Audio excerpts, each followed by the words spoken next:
Good morning everyone, this is Farhana Afrin. Today I am going to discuss about communicating health, wellness and safety standards and practices in our early childhood education and care.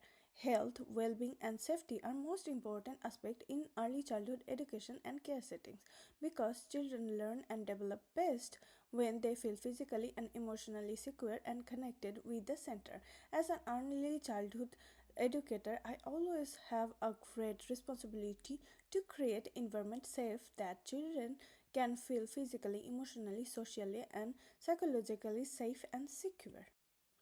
In this slide, I am talking about the frameworks. There are three key frameworks that underpin everything we do in our center. Firstly, the National Quality Framework and the Quality Area 2, which sets clear national standard for the health, safety and well-being of children in all Australian early childhood services. Another guiding document is the Early Years Learning Framework 2022, which support us in our effort to support the physical and mental well-being of all children. Early Years Learning Framework 2022 Outcomes 3, and the third is the UN Convention on the Rights of the Child and particularly Article 24, which said that every child has the right to health and safe environment. One of the most fundamental health and safety practices in any early childhood settings in active supervision. This means educators are not simply present in the room. We are strategically always positioned under the education and care services, national regulations, and we are legally required to maintain specific supervision ratio. One educator to every 4 children under 2 years of age and one educator to every 11 children aged 3 to 5. We maintain this ratio indoors and outdoors at mealtime during toileting and transition. It decreases the risk of any kind of accident. Quality of early childhood education depends on educators' ability and how they manage their responsibility. Hygiene and infection control is one of the major responsibilities for educators because it reduces the spread of illness. Hand washing, sanitizing, toilet procedures, food hygiene, cleaning routines, respiratory hygiene are very important steps which educators follow, and it helps to maintain hygiene and infection control. Now, in this slide, I'm talking about mental health and emotional well-being.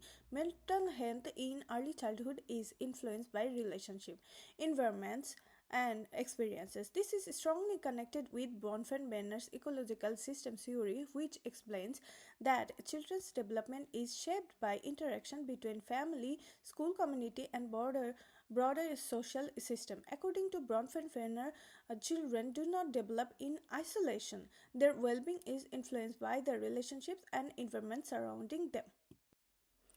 In this slide, I am talking about safe environments and hazard and sun safety. Every morning before children arrives, our educators complete indoor and outdoor safety checks. We inspect equipment for damage, remove hazard, ensure all materials are age appropriate. It includes hats, sunscreen, shade, UV awareness. Sun safety is very important in Australia because we get direct sun rays in Australia. It increases the chance of cancer. We use SPF 30 plus sunscreen, broad hats, shade structure, and careful planning of outdoor time. If any children have sensitive skin issues or allergies, we use the recommended sunscreen. During peak ultraviolet, outdoor play is limited or moved to shaded areas. Families are informed about sun safety expectation during enrollment and through regular updates. Now I am talking about child protection. Child protection is one of our most important professional duties. Every child has the right to protect from all form of harms, abuse and neglect as set out in the UN Convention on Rights of the Child. At our center, this right is taken seriously every day. All staff hold a current working with the children check and receive regular children protection training.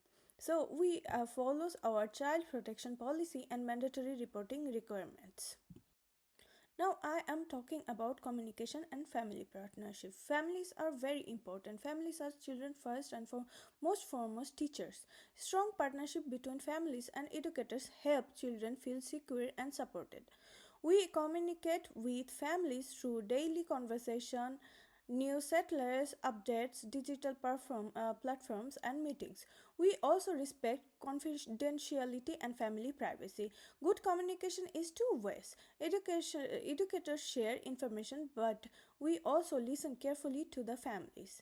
Families know their children best, and their knowledge helps us provide better care. We also respect cultural values and family difference while maintaining our professional duty of care.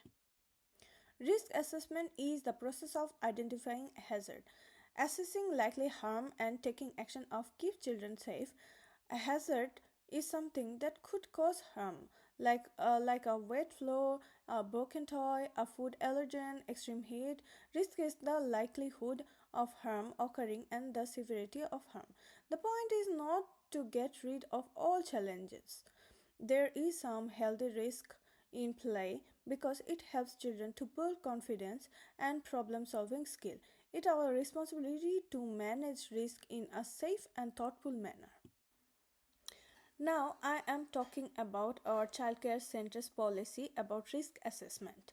At our childcare center, risk assessment follows 5 steps. First, educators identify the hazard. Second, they assess how serious the risk is and who can be affected.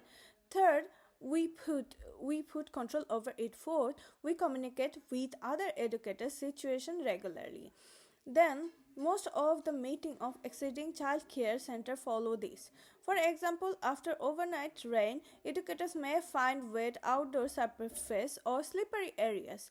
They may dry surfaces, block unsafe areas, increase supervision, and arrange indoor activity and play. During placement, I observed educators checking environments before children entered. This showed me how risk assessment happened in real lifetime. Now I am talking about risk assessment in action. Now I am talking about the example. Like scenario 1, a child with a severe nut allergy. The hazard is any food containing nuts. Our controls include maintaining a nut-free policy, keeping an allergy register, ensuring all staff are trained in EpiPen administration.